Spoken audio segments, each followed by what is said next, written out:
శంకరమ్మకి కడుపులో నొప్పి లేస్తుంది అని ప్రైవేట్ హాస్పిటల్ ఫస్ట్ ఆశ్రయించింది. మీకు ఏం జరిగింది చెప్పండి. హలో, మాది చాలా పేద కుటుంబము, మధ్యతరగతి. అయితే కడుపులో మంటలేస్తుందని ఒక జీజీ హాస్పిటల్కి వెళ్ళాను, రామ్నగర్ పక్కన మీషో దగ్గర జీజీ హాస్పిటల్. అక్కడికి వెళ్తే పని చేసి సాయంత్రం పూట వెళ్తాను, ఒక సూది వేసారు, టెస్టులు పెట్టారు, 2-3 వేలు దోసుకున్నారు.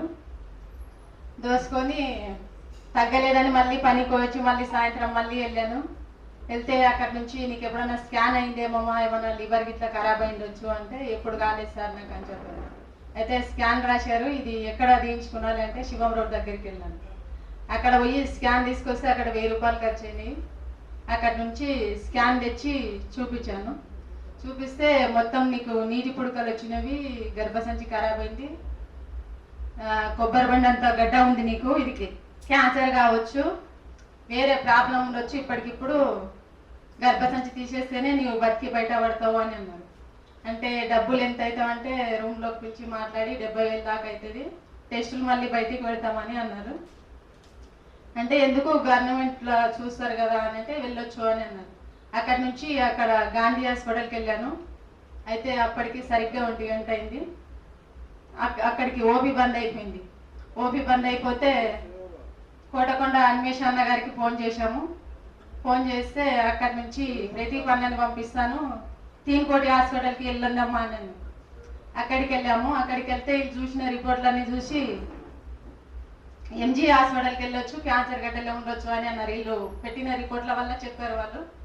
అయితే అక్కడికి ప్రదీప్ అన్న క్యాన్సర్ హాస్పిటల్కి పంపించాడు. అక్కడికి వెళ్ళాము. వెళ్తే చూసి ఇది క్యాన్సర్ గడ్డనే కావచ్చు, కాకపోవచ్చు, కొన్ని టెస్టులు పెడతాం, దీనిలో మీనైతే ఏం చేయలేము మేము, టెస్టులు పూర్తి కావాలి అని అన్నారు. టెస్టులు అయ్యావి. అక్కడ టెస్టులు అయ్యి ఇది పెరుగుతుందా ఏం చేస్తుందా అనేది చూడాలని చెప్పి ఒక 2 నెలలు గ్యాప్ ఇచ్చారు నాకు. అట్లే మెడిసిన్ కూడా ఇచ్చారు, టాబ్లెట్లు. అవి టాబ్లెట్లు వాడుకుంటాను. ఇంకా 2 నెలలు అయిన తర్వాత మళ్ళీ పోయాను. మళ్ళీ పోతే కొంచెం మళ్ళీ టెస్ట్ పెట్టారు. నాకు అర్థం కాక ఇక మళ్ళీ ఇక్కడ ఇక్కడ ఆంధ్రమల సాబ్ హాస్పిటల్ అని వెళ్ళాను. వెళ్తే అక్కడ ఆమె అన్నది ఒక 70,000 దాకా అవుతుంది, మళ్ళీ టెస్టులు బయటికి పెడతాను, మళ్ళీ మెడిసిన్కి అలాగే అవుతుంది అని చెప్పింది అక్కడ మేడం గారు.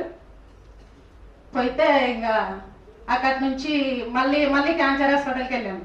క్యాన్సర్ హాస్పిటల్కి వెళ్తే మళ్ళీ టెస్టులు పెట్టారు. టెస్టులు పెట్టి ఇంకా వాళ్ళు క్యాన్సర్ లేదు, నీకు ఏం గడ్డ పెరగట్లేదు, గడ్డ పెరిగితే క్యాన్సర్ ఉన్నట్టు, అయితే గడ్డ పెరగట్లేదు, నీకు అట్లనే ఉంది, ఉన్నట్టే ఉంది, క్యాన్సర్ లేదు అని సంతోషించు, కానీ నన్ను వేరే హాస్పిటల్కి పంపించారని మాత్రం బాధపడకు, క్యాన్సర్ వాళ్ళకి మాత్రమే ఇక్కడ ట్రీట్మెంట్ వస్తుంది, నీకు రాదమ్మా, ఇక్కడ గడ్డ మాత్రం ఉంది, అది కొంచెం అండల మీద ఉంది, లీలపూర్కి వెళ్తే తీసేస్తారు, వెళ్ళమ్మని రాసిచ్చారు. రాసిస్తే కొంచెం నాకు ధైర్యం తెలియక ఏడ్చారు అనమాట. ఏడిస్తేను ఇంకా ఏమి బాధపడకు, అక్కడికి పోతే నీకు చేస్తారని రాసిస్తే వెళ్ళాను అక్కడ నీలపూర్కి. అక్కడ పెద్ద మేడం శనివారం ఉంటుంది ఓపీలో. అయితే ఓపీలో వచ్చి శనివారం కలవమ్మ, ఈరోజు నీకు చూసే వాళ్ళు రారని చెప్పారు. అక్కడ శనివారం వెళ్ళాను. శనివారం వెళ్తే ఇంకా చూసింది నాకు మేడం, చూసి టెస్టులు పెట్టారు. శనివారం టెస్టులు పెడితే మళ్ళీ వచ్చి శనివారం పొద్దు టెస్టులు పూర్తి అయిపోయాక ఇంకా శనివారం వెళ్ళాను.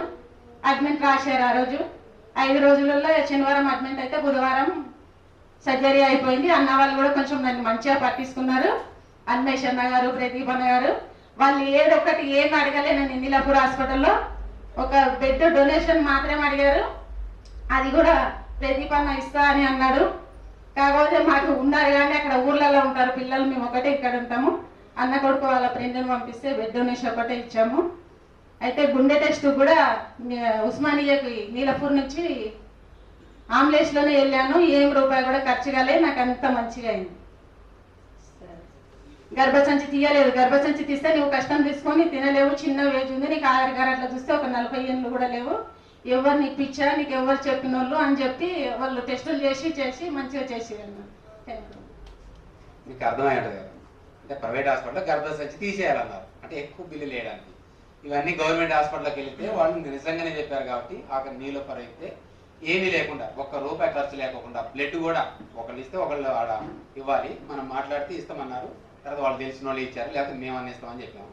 అంటే ఏ పైసా లేకుండా నీలోఫర్లో సక్సెస్గా తను గర్భసంచి తీసేయకోకుండా ఉన్నది, లేకపోతే చాలా ఇబ్బంది పడదు.